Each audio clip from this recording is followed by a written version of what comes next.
you could hear people making requests, and there's just nothing left. Right now on Up with KREM, wildfires destroy Washington land every year. And this morning we learned a new bill will give local firefighters the help they need. Having trouble getting your kids to school? Well, this morning we're taking a look at a new app that combines Spokane Public Schools and an Uber-like app. A major cool down is in the works. We're talking temperatures down below zero for some as we get into the second half of the week. And there ain't no bothering spreading rumors about me, yeah. Oh. Plus, from the small town of Chewelah to the international stage, this morning Alan Stone joins us with a preview of his virtual concert. Up with KREM starts right now with Jen York, Joshua Robinson, Jeremy Legoo, and Dana Marie McNichol.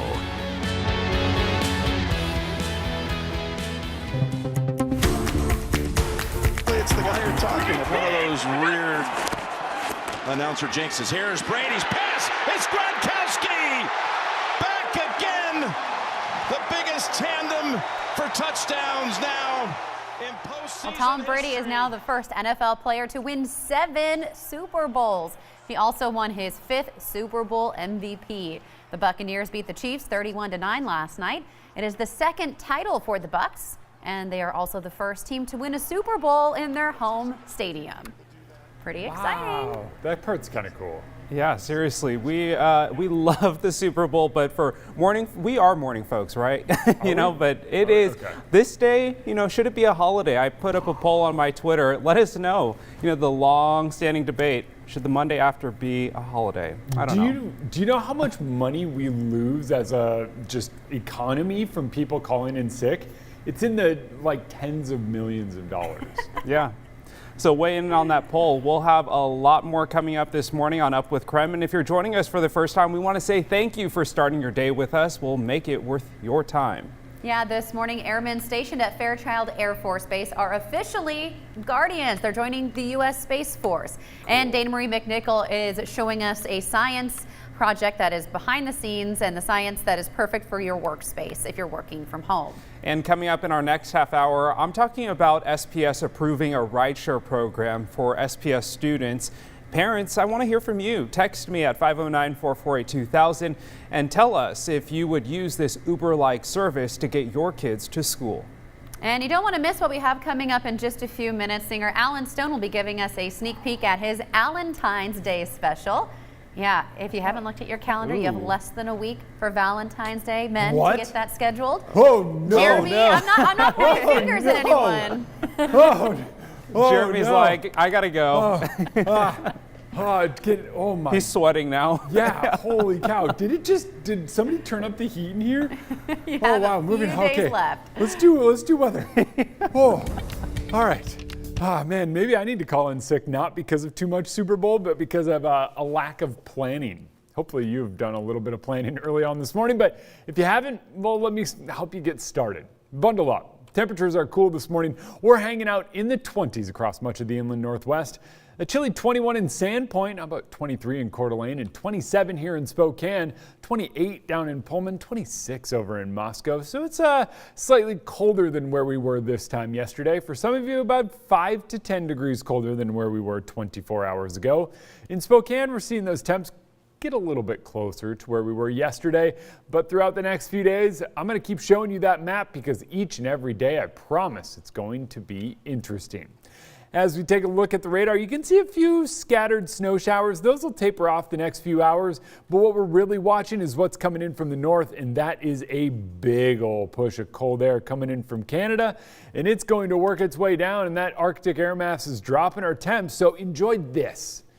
It's a mix of clouds and sun today with temps climbing into the mid-30s. And Jen, this could very well be the last time we see 30 degrees on the thermometer this week.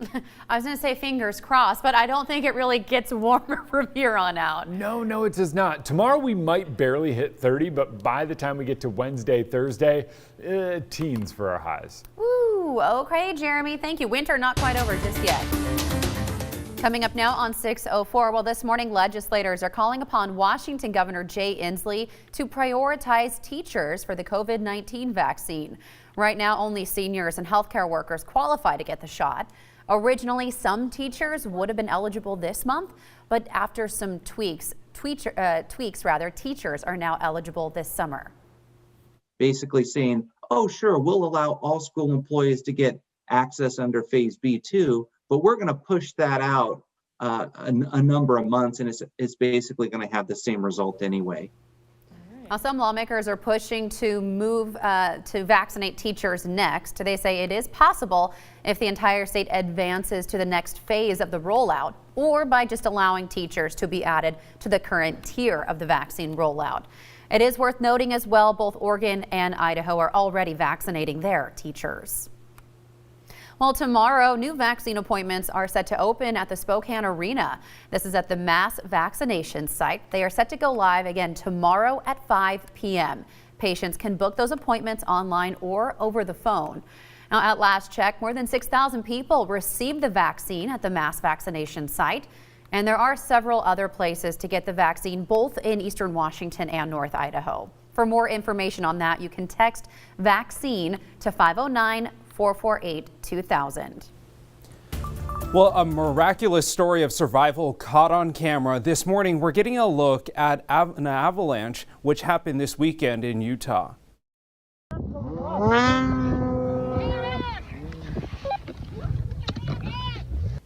Wow, incredible video. Well, this is in the Uinta Mountains, which is about 200 miles east of Salt Lake City. This terrifying scene unfolded on Saturday. The group of snowmobilers who were caught in this slide were able to escape by digging themselves out of the snow. Also over the weekend, 4 people were killed in another avalanche in Utah. A group of 8 skiers who all knew each other were caught in the avalanche. 4 in that group were rescued. The other 4 were killed in the slide. Police say the survivors were able to dig themselves out of the snow and also tragically dug out those in their group that died. Now, this all happened in Wilson Basin, a popular backcountry ski trail. 6:06 now on your Monday morning. Today is the last day to vote in a Spokane special election. 13 of Spokane's 14 school districts have levies up for vote. Spokane's levy would result in an increase in property taxes, a proposal that would draw some criticism because people are already financially stressed. Now, supporters say the pandemic is all the more reason that this levy ought to be passed. But I think it's vital when school starts up that kids are able to return to a sense of normal, to have those after school events, to music and drama and sports and all the things that this levy funds. Well, all mail ballots must be postmarked by today. All official ballot drop boxes will be open until 8 p.m. tomorrow.